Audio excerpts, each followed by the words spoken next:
तेरे मना धीरे सब कुछ होय, माली सींचे सौ घड़ा, ऋतु आवे फल होय। इसी के साथ धैर्य पूर्वक और साहस पूर्वक अपने काम में लगे रहे, सफलता जरूर मिलेगी। तो बाहर के सहयोगी मित्रों की आवश्यकता है ही। हमारा असली मित्र हमारा अपना मन ही है। मन हमारा मित्र ठीक है तो मानो पूरी दुनिया ही ठीक है। साहब जी बहुत सुंदर बता रहे थे।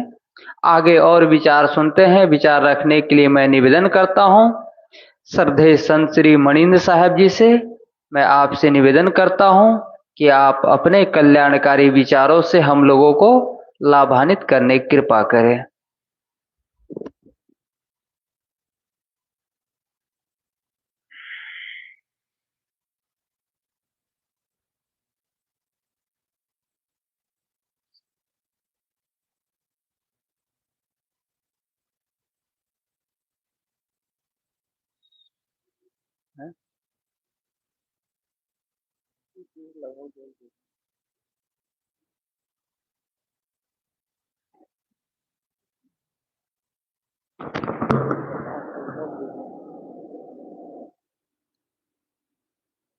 बोलिए सद्गुरुदेव की जय, संत समाज की जय, भक्त समाज की जय।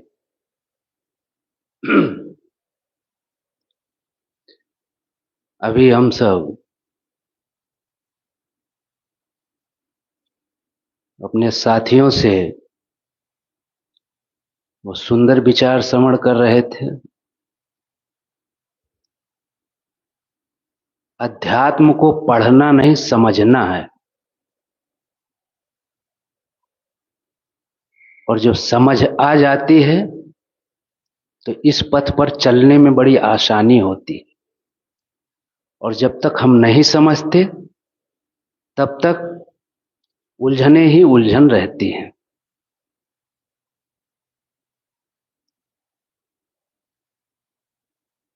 अर्चनीय वंदनीय संत समाज, सज्जनों एवं देवियों,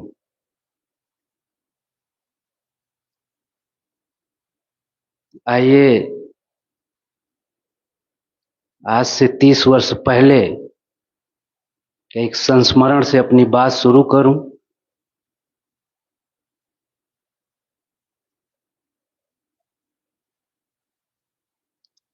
मैं परम पूज्य गुरुदेव जी से सन 1995 में पहली बार मिला, अधिवेशन में, वार्षिक अधिवेशन।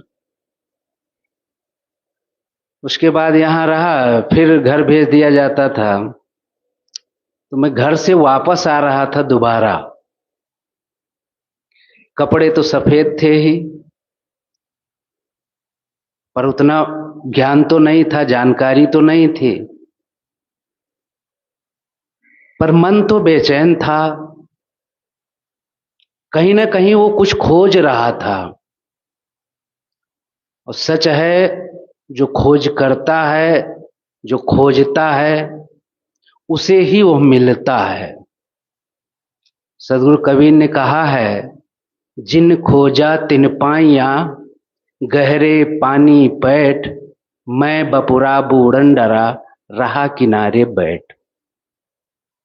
तो वो शांति, वो सुख की खोज में मैं दोबारा आ रहा था गुरुदेव जी के पास। ट्रेन में चढ़ा, नई उम्र। उस ट्रेन में एक 25 या 30 के बीच के एक व्यक्ति सूटेड बूटेड आकर बगल में बैठ गए। और बैठे तो मुझे घूर कर 2-3 बार देखा। अब उनके घूरने का अंदाज मैं भी समझ रहा था कि इनको मुझसे कुछ नाराजगी है, इसीलिए ये बार बार घूर रहे हैं, कोई दिक्कत है इन्हें। आखिर उन्होंने पूछ ही लिया, तुम साधु हो? तो मैंने कहा कि हाँ, बस मेरा हाँ कहना था कि उन्होंने जो जोर जोर से डांटना शुरू किया मुझे, ये उम्र तुम्हारी साधु होने की है, माता पिता हैं? तो हाँ हैं। फिर उन्होंने खूब सुनाया, खरी खोटी जितना सुनाना था, और कहा कि तुम लोग सब देश को बर्बाद कर रहे हो, और जो तुम्हारा गुरु है वो भी बर्बाद कर रहा है, नए नए लड़कों को लेकर के अपने पास बुला लेते हैं। अब वो उनकी बात थी, लेकिन आज वो मिलते और मैं उनसे प्रश्न करता कि आपने जो मुझे कहा कि साधु नहीं होना चाहिए, तो आज वो शायद यही कहते कि महाराज जी, साधु होना चाहिए था, साधना करनी चाहिए थी। क्यों? क्योंकि हर व्यक्ति सुख और शांति की तलाश में रहता है। इस धरा का जो भी प्राणी है, सब सुख शांति चाहते हैं। क्या पशु पक्षी नहीं चाहते? उनको भी चाहते हैं कि हमको कोई मारे नहीं, पीटे नहीं, इसीलिए वो भयभीत रहते हैं। पर मनुष्य तो खासकर यही चाहता है कि हमारे जीवन में कभी दुख ना आए, लेकिन जीवन भर दुखी रहता है, जीवन भर दुखी रहता है। और अंत में उससे पूछा जाए कि आप जीवन भर अपने मनपसंद काम किया है, अपनी इंद्रियों से जैसी इच्छा हुई वैसे भोगों को भोगा आपने, क्या संतुष्टि मिली है? तो अंत में एक ही उत्तर होता है कि नहीं महाराज जी, काश मुझे पहले आपके जैसे बोध हो जाता तो मैं भी ग्रह त्याग कर देता, साधु हो जाता और साधना करता। साधना की महत्व कौन समझता है? जब तक सबल है तब तक नहीं समझता, जब अवस्था घट जाती है तब समझता है वो साधना के महत्व को। लेकिन सदगुरु कबीर ने कहा कि आछे दिन पाछे गए, किया न गुर से हेत, अब पछताए होत का, जब चिड़िया चुग गई खेत। अब पछताने से क्या होगा, अब तो केवल हाय हाय करके मर जाना है। सदगुरु कबीर ने कहा, बीत गए दिन भजन बिना रे, बाल अवस्था खेल गंवायो, जब जवानी तब मान घनारे, लोभे कारण जन्म गमायो, अजहु न गई मन की तृष्णा रे। कहें कबीर सुनो भाई साधु, पार उतर गए संत जनारे। ऐसे ही लोगों को देखकर कहा होगा सदगुरु कबीर ने कि बीत गए तुम्हारे दिन बिना भजन के। अफसोस है मुझे कि बिना भजन के दिन बीत गए। ये मानव जीवन जो कल्याण के लिए मिला है, साधना के लिए मिला है, तो इसमें तो भजन किया ही नहीं। बाल अवस्था खेल गंवायो। बालकपन जो बच्चा होता है 5-6 साल तक तो उतनी समझ नहीं होती, धीरे धीरे बढ़ता है। खेल में कितना आनंद आता है बच्चों को, न खाने की सुध, न सोने की सुध, नींद कहां आती है। माताएं दोपहर में कहती हैं बेटा धूप है बाहर मत जाना, और वो निकल जाता है, कहीं गेंद खेलता है, गुल्ली डंडा खेलता है। पहले के खेल हैं, आज के खेल तो अपने ढंग के हैं। खेलता है, उसको उसी में आनंद आता है, उस समय तो बोध नहीं रहता। लेकिन जब जवानी आती है तब तो समझ आनी चाहिए। तब तो अपने को कहता है कि मैं ग्रेजुएट हूं, पढ़ा लिखा हूं, समझदार हूं। लेकिन समझ कहां है? उस समय उसको वो समझ ही नहीं आती। उस समय तो उसके भीतर अहम आ जाता है। जब जवानी तब मान घनारे। इतना अहंकार आ जाता है जवानी का, फिर काम धाम का, पद प्रतिष्ठा का, और उसी में भूला भूला फिरता है। फिर किसी को नहीं समझता, वो समझता है बस हम हैं तो हम हैं। अपने आगे श्रेष्ठ किसी को समझता ही नहीं है। लेकिन उसे पता नहीं कि इस संसार में एक से एक धुरंधर आए, एक से एक राजा आए, एक से एक संत हुए, एक से एक फकीर हुए, और यहां तक कि लोगों ने भगवान भी बना दिए। लेकिन अवस्था क्या हुई? अंत में इस संसार से चला जाना है, सबको जाना है। क्या साधु, क्या संत, सभी को मरना है, सभी को जाना है। और जाने से पहले अहम, ये अहम हमें साधना नहीं करने देता है। इसलिए सदगुरु कबीर कहते हैं, बीत गए दिन भजन बिना रे। बाल अवस्था तो खेल में खो दिया और जवानी अहंकार में बिता दिए कि मैं ही सब कुछ हूं, मैं जो कुछ कर सकता हूं दूसरा नहीं कर सकता। लेकिन जो करना चाहिए वो काम नहीं किया। लोभे कारण जन्म गमायो, अजहू न गई मन की तृष्णा रे। लोभ, कहते हैं पाप का बाप कौन? कहते लोभ। ये लोभ आदमी के भीतर ज्यादा होता है, पशुओं में लोभ नहीं है। पशु के सामने आप चारा रख दीजिए, जितने में पेट भर जाएगा उसके बाद फिर वो छोड़ देता है।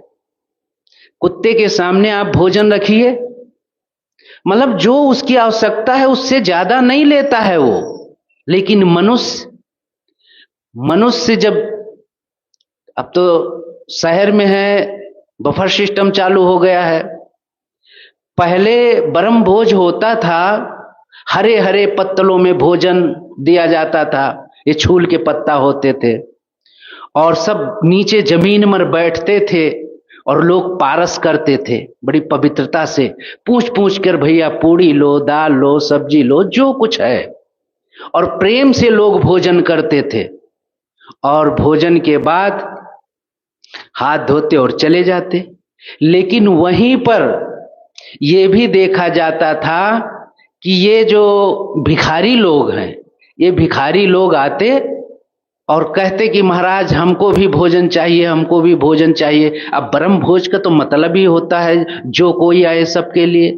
ब्रह्म भोज मतलब बड़ा भोज, और बड़े भोज में निमंत्रण का मतलब नहीं कि आपको निमंत्रण दे। जहां तक आवाज जाती है, लोग जाते थे पहले गांव गांव में आवाज देते थे, भाई फला तारीख को फलाने के यहाँ ब्रह्म भोज। ब्रह्म भोज बड़ा भोज, 50,000 जनता रहती थी। मैं तो देखा कि इतने ये कुल्हड़ और पत्तल हो जाते थे कि कुत्ते 4-4 दिन तक उसी में चाटते खाते रहते थे। तो वहां मैं कह रहा था लोभ, वहां ये जो भिखारी लोग आते थे खाते थे, और खाने के बाद पूरी बगल की झोली में भी रख लेते थे। ये लोभ है मनुष्य का। अरे भाई आप आए हो निमंत्रण में, पेट भर खाने के लिए तो कोई नहीं मना किया है, लेकिन झोली भरने के लिए, लेकिन लोभ, अभी खाएंगे और फिर कल सुबह के लिए क्या खाएंगे। बस इसी लोभ में पूरा जीवन बीत रहा है व्यक्ति का, और यहाँ कुछ रहने वाला नहीं है। जितना हम खाते हैं 2 रोटी 3 रोटी, वो हमको तो मिल ही रहा है, और उसको खा करके भजन का काम करना है। लेकिन तृष्णा ऐसी है कि ये तृष्णा कभी बुझती नहीं है, दिनों दिन बढ़ती रहती है। आज छोटे मकान में है तो बड़ा मकान चाहिए, बड़ा मकान हो गया तो महल चाहिए, हवेली चाहिए, बस उसका कभी अंत है ही नहीं। इसलिए कहते हैं कि तृष्णा त्याग दो तो सब सुख इसी धरा पर है। सहज में मेहनत करते हुए जो कुछ हमें मिलता है उसमें हम अपने जीवन का सामंजस्य बैठाएं, उसी में जीने का प्रयास करें। फिर देखिए इसी जीवन में आनंद आनंद आनंद है। और जो भजन के लिए मानव जीवन मिला है उसके लिए भी समय अवसर मिलेगा। 24 घंटा सबके पास है, लेकिन शिकायत समय का रोना सबके पास है। जिसके पास कहाँ महाराज सुबह उठता हूँ ऑफिस दफ्तर, रात में 11 बजे आए, खाए पिए फिर। तो ये तो पशुओं का भी काम है, हमारा क्या काम है? हमें भी तो चाहिए। तो सदगुरु कबीर कहते हैं लोभे कारण जन्म गमायो, अजहू न गई मन की तृष्णा रे। आज की मन की तृष्णा अभी भी नहीं मिटी, और की लागत में तृष्णा एक चीज में अच्छी है कि अगर हम साधना कैसे करें और कल्याण का काम कैसे करें, अगर ये तृष्णा बन जाती है कि हमें और करना है और करना है और करना है, तो ये तो लाभदायक है। लेकिन धन और प्राणी पदार्थों के लिए तब तो फिर वो खतरनाक है। वो तो यहीं सब कुछ रह जाना है और सब जानते हैं, संत लोग समय से सब बताते रहते हैं। लेकिन सुन सुन करके भी हम उस स्थिति में नहीं पहुंचते हैं।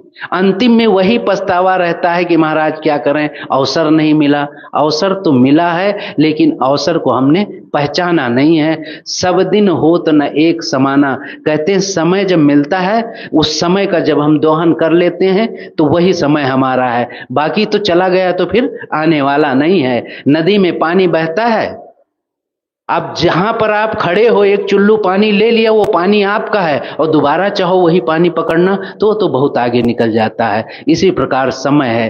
तो ये समय हमें मिला है, तो समय मिला है तो समय का सदुपयोग करें और भजन का काम करें। भजन के लिए सरलता से सदगुरु साहब की बात कि मन की तरंग मार लो बस हो गया भजन, आदत बुरी सुधार लो बस हो गया भजन। ये तो बाहरी है, मोटा मोटी है, हमें ध्यान भी करना है। लेकिन जब ये दोष मिटेंगे तभी हम ध्यान में प्रविष्ट हो सकते हैं। कोई एकाएक ही ध्यान में नहीं बैठ सकता है। कुछ लोग कहते हैं महाराज क्या है, ध्यान करना है, अभी कमा खा लेते हैं, बाद ध्यान करेंगे। अरे बाद में कैसे करोगे ध्यान को? तो जब से हम समझें, समझ के फिर ध्यान करना शुरू करें और ध्यान की विधि को संत गुरु से समझें, तब धीरे धीरे जब मन के विकार मिटते हैं तब मन ध्यान में रुकता है। और नहीं तो मन रुकता नहीं है, फिर वही जो जीवन भर किया है वही लौट फिर के दिखाई पड़ता है और व्यक्ति उसी का चिंतन करता है। इसलिए इसके लिए पहले से अभ्यास करना होता है। और चौथी पंक्ति सदगुरु कबीर कहते हैं, कहाँ है कबीर सुनो भाई साधु, पार उतर गए संत जनारे। सदगुरु कबीर कहते हैं सुनो भाई साधो, इसीलिए कहते हैं कि भाई मानव जीवन मिला है और भजन बिना बीत गया, बचपना बीत गया, जवानी बीत गई और लोभ में पूरा जीवन बिता दिया, तृष्णा में बिता दिया। लेकिन साहब कहते हैं कि कहाँ है कबीर सुनो भाई साधो, अरे सुनो और साधो, पार उतर गए संत जनारे। इस भवसागर से पार जाने वाले कौन हैं? ये संत गुरुजन, संत जो शांत हो गए। सरल सी भाषा है, अक्सर बाहर जाओ तो लोग पूछेंगे महाराज संत कौन? तो छोटे में कहें तो सीधी सी बात है, जो शांत हो चुका है, जिसकी मन और इंद्रियां शांत हैं वही संत है। और जिसकी अशांत है, फिर भले वो ज्ञानी है जो कुछ भी है, लेकिन फिर वह संत नहीं, असंत है। बस संत और असंत की यही पहचान है। शांत जो हो गया वो संत, और जो अशांत है वो असंत। और उसी का प्रयास करते करते जब वो शांत हो जाता है तो भव से पार हो जाता है, और जो भव से पार हो जाता है वही दूसरों को भव से पार करने में सक्षम है। एक नाविक जो नाव चलाता है और नाव से नदी, बड़ी बड़ी नदियों को पार करता है, और नदियों को ही नहीं समुद्रों में देखा जाता है कि बड़ी बड़ी तूफानों से वो नाविक नाव को पार करके ले आता है। दूसरे में क्षमता नहीं है। इसी प्रकार जब संत गुरु साधना करते करते अपने मन के कलमश को मिटा देते हैं और अपने इंद्रियों पर विजय पा लेते हैं और संपूर्णतः शांत हो जाते हैं, फिर जब उन संतों से हम लोग जुड़ते हैं और उनकी सेवा करते हैं, उनके बताए हुए मार्ग पर चलते हैं, तो सहज रूप से हम भी इस भवसागर से पार हो जाते हैं। भव सागर हमारा मन है, ये मन शांत हो जाए सब कुछ शांत। ये मन शांत नहीं होता, इसीलिए सब परेशान होते हैं। और मन शांत कहाँ होगा? जहाँ संत हैं, जहाँ साधना होती है। और जब साधना होती है और वहाँ हम जाते हैं तो भी हमारा मन भी वैसा देखता है, तो वैसा सुनता है, तो वैसे ही करने का मन करता है। यहाँ जो लोग आते हैं, सुबह बैठते हैं, भले उनका मन लगे ना लगे, लेकिन बैठते तो हैं साधु समाज को देख करके, तो धीरे धीरे उनका भी मन स्थिर होता है। तो ये एक साथ नहीं होता, इसको धीरे धीरे करते हुए जब आगे बढ़ते हैं तब कहीं जाके हमारा मन शांत होता है। और बड़ी जल्दी हो जाए तो क्या पूछना, हम लोग आए थे जल्दी हो जाता, काम खत्म, लेकिन नहीं, पूरा जीवन बीत जाता है। तो सदगुरु कबीर साहब ने कहा कि बीत गए दिन भजन बिना रे। तो ऐसा हम ना करें कि हमारा दिन भजन बिना बीत जाए। रोज कुछ ना कुछ भजन करते रहना चाहिए और यही जीवन का सार है, नहीं तो बाकी तो सब बेकार है। ज्यादा कुछ नहीं कहना, सब समझदार हैं, पढ़ते लिखते हैं और जानते हैं जब किसी की मृत्यु होती है तो जाते हैं और उसको जलाते हैं या गाड़ते हैं, पानी में फेंकते हैं, तो सब वहां बैराग की बात करेंगे। अरे भैया संसार में कुछ नहीं रखा है, कुछ साथ में नहीं जाना है। लेकिन वहां से आते हैं तब कोई बताता है कि भैया तुम्हारे मेड़ को थोड़ा से काट लिया है पड़ोसी ने, बस लाठी लेके खड़े हो जाते हैं। वहां कहते हैं साथ में कुछ नहीं जाना और थोड़ा से वो मिट्टी काट लिया तो उसके लिए लड़ते हैं। तो कहाँ है ये समझदारी? नहीं। इसीलिए कहते हैं चार जगह हर नरन को कछ बैराग चढ़ंत, गर्भमाय मुर्दा निकट कथा सुनत रतयंत। ये वैराग क्षणिक होता है। अगर यही वैराग हमेशा के लिए मन में आ जाए तो जीवन, इसी जीवन में मनुष्य कृत्य हो सकता है, परम शांति को उपलब्ध हो सकता है। मैंने थोड़ी बातें कही, इसी के साथ मैं अपनी वाणी को विराम देता हूं। बोले सदगुरुदेव की जय। अभी हम लोग श्रद्धेय संत श्री मणिंद्र साहब जी से थोड़े में